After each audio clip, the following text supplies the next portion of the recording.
people don't choose where they're born, and especially in a place like that where it's very hard to even get out of Gaza.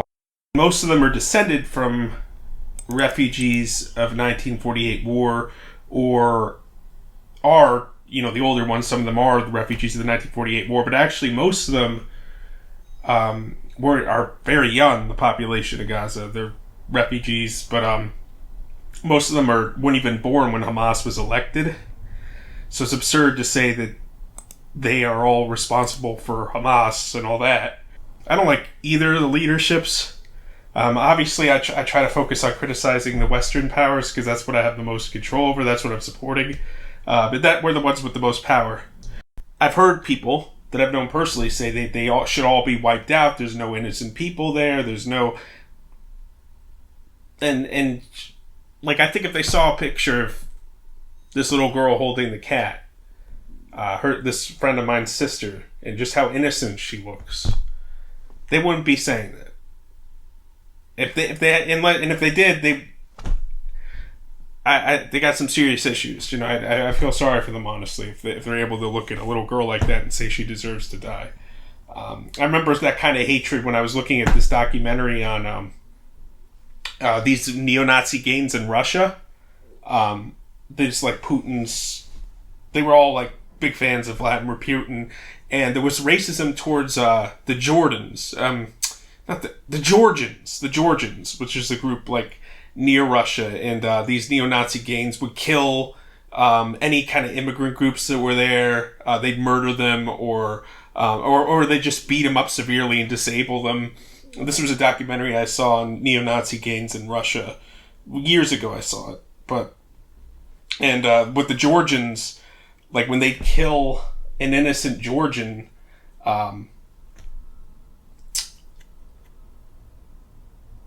like kill a Georgian child. I remember one of the neo-Nazi members were like, "Well, they're just gonna grow up to be like the other people. They're gonna. So what? Like, you kill like." He said, like, what's the big deal if I kill a Georgian child? They're just going to grow up to be like any other Georgian, and messed up shit like that. And that's why we got to be careful dehumanizing any group or just painting them all in a broad brush, because it leads to horrible things. It leads to a lot of suffering, and unfortunately a part of this is in-group, something called, that's been studied in psychology, that's hard to, I think it's hard for us to break our conditioning a bit, because I think naturally there's, and this has been studied in psychology, is in-group favoritism, or in-group bias. The first to study this was the sociologist William Sumner, in 1906, he posited that humans are a species that join together in groups by their very nature, and he also maintained that humans had an innate tendency to favor their own group over others, proclaiming how each group nourishes its own pride and vanity, boards itself superior, exists in its own divinities, and looks with contempt on outsiders. So this is an unfortunate part of human nature that we can, but I think we can condition ourselves out of it. I think we can break ourselves out of it. I certainly recognized when I was younger, and I didn't have these experiences I've had with people from different walks of life that I have now. It was easier for me to think in stereotypes or generalizations about people. When you have that personal connection, that human connection, you're less susceptible to propaganda that kind of demonizes the whole group. You're less, because you see that it's easier for you to put yourself in that person's shoes when you've had some experience, and you're able to see them as individual people. When you've had enough experiences with people from a different group, and you realize that in any group, like, there's just as many different kinds of people. Like, there's no monolith. Is something that is important to be recognized. I think, like, there's no monolith. I'm a big believer in the people are individuals. They're not. You can't paint any group with a broad brush.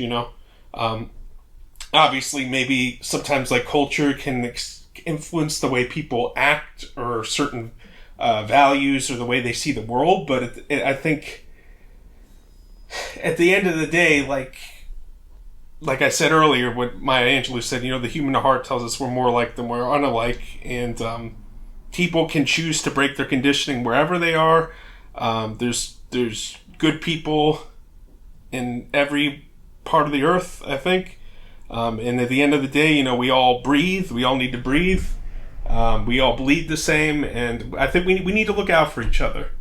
And that's what all these religious teachers like, Buddha, Jesus, I'm not religious, but I do have an appreciation for certain aspects of religion. And I do believe in a higher power of a sort, just I'm not, I don't believe in like religion in a traditional sense. Like I'm not religious in a traditional sense.